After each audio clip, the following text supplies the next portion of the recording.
सभी छात्र छात्राएं ध्यान दें।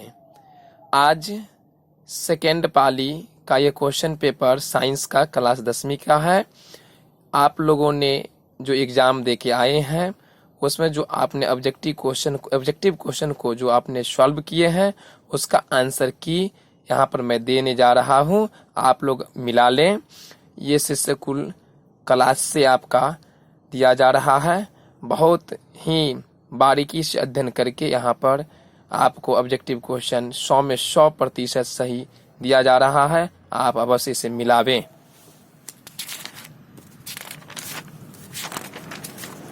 बहुत ही क्वेश्चन इजीली क्वेश्चन पूछा गया है बच्चों। पहला क्वेश्चन ध्यान दें, यह आपका सेकंड पाली का क्वेश्चन पेपर है। सेट नंबर आपको यहाँ पर दिया गया है। मैं एक और बता देना चाहता हूँ, सेट डी है।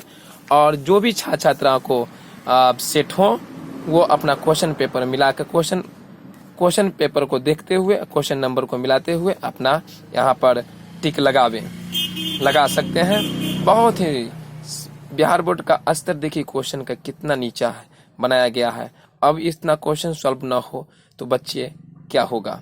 अब ध्यान दें, पहला क्वेश्चन, सेल का विद्युत वाहक बल है। सेल द्वारा इकाई आवेश पर लगाया गया बल, विभवांतर, सेल द्वारा इकाई आवेश पर किया गया कार्य, इनमें से कोई नहीं। तो देखिए ऑप्शन नंबर आपका बी सही है, विभवांतर। ध्यान रखेंगे, ऑप्शन नंबर बी विभवांतर। अब क्वेश्चन आएंगे, आप 2 क्वेश्चन नंबर पढ़ेंगे। क्वेश्चन क्या कहता है, पारिस्थितिक तंत्र में ऊर्जा का प्रवाह होता है, एक दिशीय रूप में होता है। बउआ एक दिशीय रूप में होता है। आप लोग मिलावे। ऑप्शन नंबर ए, आवेश का एसआई मात्रक होता है आपका कूलम्ब। क्वेश्चन नंबर 3 का आंसर जो होगा ऑप्शन नंबर बी सही होगा। दूरदृष्टि दोष वाला नेत्र साफ साफ देख सकता है। देखिए कितना सुंदर क्वेश्चन है। आप जानते हैं इसकी परिभाषा भी जानते हैं कि आंख का वैसा दोष जो निकट की वस्तु को साफ साफ नहीं देखता है और दूर की वस्तु को साफ साफ देख लेता है ना। तो ऐसे दोष को दूरदृष्टि दोष कहते हैं। इसे दूर की वस्तु को स्पष्ट रूप से देखेगा। ऑप्शन नंबर आपका क्वेश्चन का 4 का ऑप्शन नंबर बी होगा सही। अब क्वेश्चन नंबर यहाँ पर आइए 5, निम्न में से कौन सा ऊर्जा स्रोत और ऊर्जा का व्युत्पन्न नहीं है। तो देखो बाबू यहाँ पर नाभिकीय ऊर्जा जो ऑप्शन नंबर डी होगा। विद्युत धारा के चुंबकीय प्रभाव की खोज किसने किया, तो ऑस्टेड साहब ने किया, जो ऑप्शन नंबर डी है। पिलाते जाइए, बहुत इजीली क्वेश्चन है। चिन्ह के निर्देशांक परिपाटी में धनात्मक फोकस दूरी होती है। अब यहाँ पर देखिए, यहाँ पर उत्तल लेंस की भी होती है और उत्तल दर्पण की भी होती है। ऑप्शन नंबर आपको यहाँ पर डी सही होगा। अब क्वेश्चन, निम्नलिखित में किस किरण से सामान्य नमक का जलीय क्वेश्चन क्या कहे, फिर से पढ़ेंगे। निम्नलिखित में किस कारण से सामान्य नमक का जलीय घोल विद्युत का सुचालक होता है। तो देखो धनावेश एवं ऋणावेश दोनों की विपरीत दिशा में गति के कारण होता है। अब देखो यहाँ पर सोडियम Na है। सोडियम की परमाणु संख्या कितना होता है, 11 होता है। और क्लोरीन की परमाणु संख्या कितना होता है, 17 होता है। देख लीजिए, तो एक ये इलेक्ट्रॉन देगा इसको, तो ये क्या हो जाएगा, तो एक इलेक्ट्रॉन देगा तो प्लस, ये एक इलेक्ट्रॉन ग्रहण कर लेगा तो माइनस, ना समझे। इसलिए क्या हो जाएगा, ऑप्शन नंबर आपका क्या हो जाएगा, बी। धनावेश एवं ऋणावेश दोनों की विपरीत दिशा में गतियों के कारण होगा। अब ऑप्शन नंबर आगे क्वेश्चन देखेंगे। क्वेश्चन नंबर 9, जैव आवर्धन प्रदर्शित करने वाला रसायन क्या है, DDT। रंध्र का मुख्य कार्य क्या है, गैसों के विनिमय एवं वाष्प उत्सर्जन। Option number B. Question number 10 का ऑप्शन नंबर बी मिलाएंगे। फिर क्वेश्चन आपके 11 नंबर क्वेश्चन है, वायुमंडल में CO2 का प्रतिशत कितना होता है, तो 0.03% होता है। राइट आंसर 11 का आपका बी हो जाएगा। और आप लोग जितने भी छात्र एवं छात्राएं हैं, अगर आप लोग नए हैं तो इस चैनल को आप थोड़ा सा सब्सक्राइब कर देंगे, जिससे कि आपको आने वाला और वीडियो आपके पास पहुंच जाएंगे। आंसर की का जो जैसे परीक्षा खत्म होगी उसके बाद जस्ट आपको मिलते जाएंगे। और देखिए क्वेश्चन नंबर 12, पौधे के उत्सर्जित पदार्थ क्या है। तो देखिए टैनिन भी उत्सर्जित है, गोंद भी है, रेजिन भी है, इसलिए ऑप्शन नंबर डी इनमें सभी। अब क्वेश्चन देखिए यहाँ पर क्या है, डायलिसिस मशीन द्वारा रक्त का शुद्धिकरण की प्रक्रिया क्या कहलाती है। तो आप जानते हैं क्या कहलाती है, हीमोडायलिसिस कहलाती है। Option number D.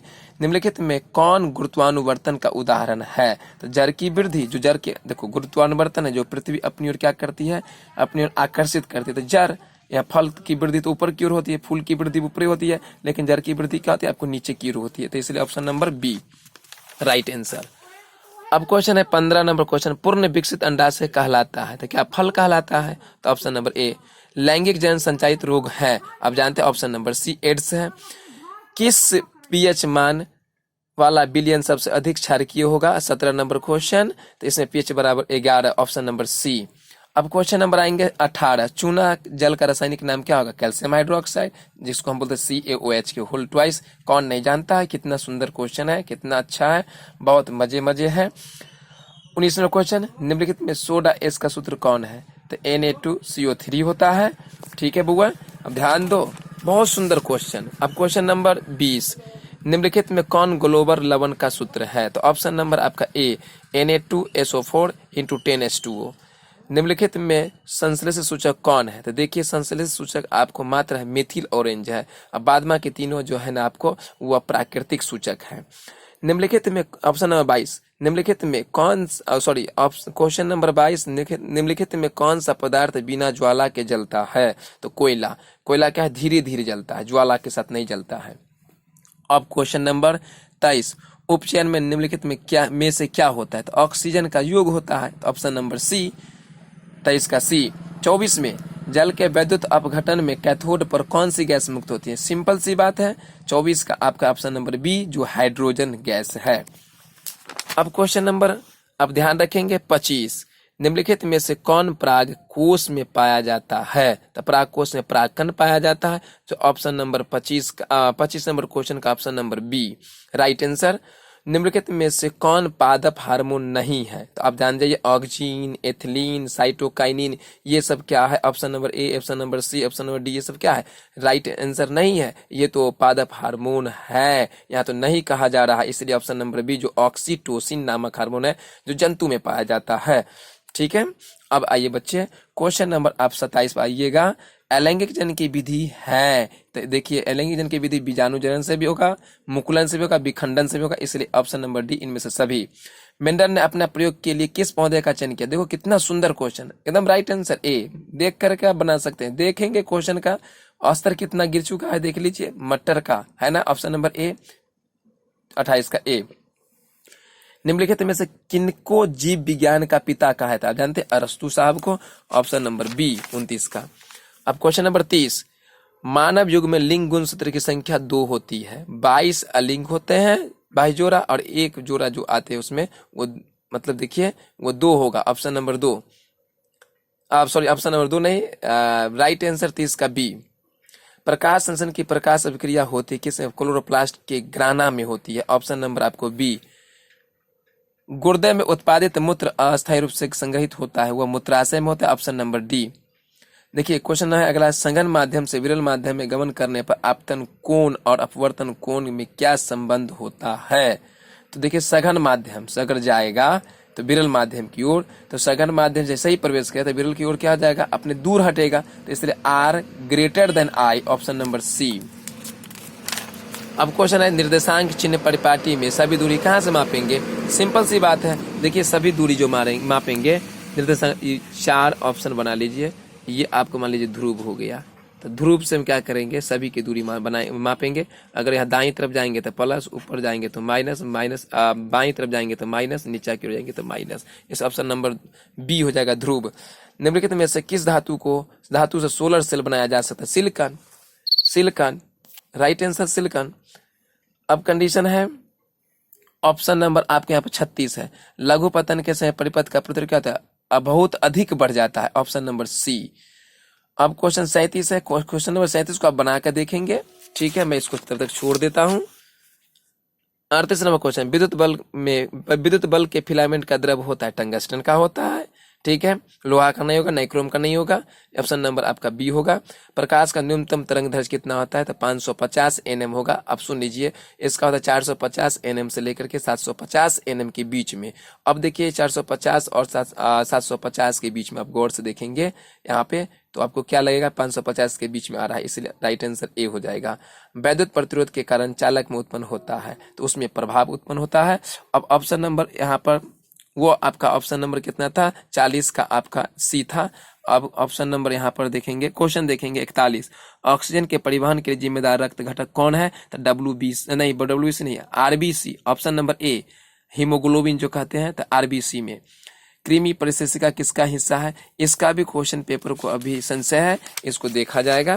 ठीक है, प्रकाश की ओर प्रयोग की गति होता है प्रकाशानुवर्तन के, 43 का डी हो जाएगा। 44 का क्वेश्चन देखें, किससे बचने के लिए आयोडीन युक्त नमक का प्रयोग की सलाह दी जाती है भाई? तो कितना सिंपल क्वेश्चन है देखिए। और 44 का ऑप्शन नंबर बी घेघा। मनुष्य में कपाल तंत्रिका की संख्या कितना होता है? 12 जोड़ी होती है। ठीक है, अब देखिए ऑप्शन नंबर आप आएंगे, क्वेश्चन नंबर आएंगे 46, मस्तिष्क का कौन सा भाग में गंध पहचानने का केंद्र है? इसको भी मैं छोड़ दिया हूं 3 क्वेश्चन को अभी तक। प्रथम मासिक धर्म का प्रकट होना कहलाता है मेनार्चे कहलाता है। आप कहिए कैसे? तो अब मेनार्चे में देखिए कि क्या होता है कि पहली पीरियड जो होती है, तो पहली पीरियड होने में क्या होता है,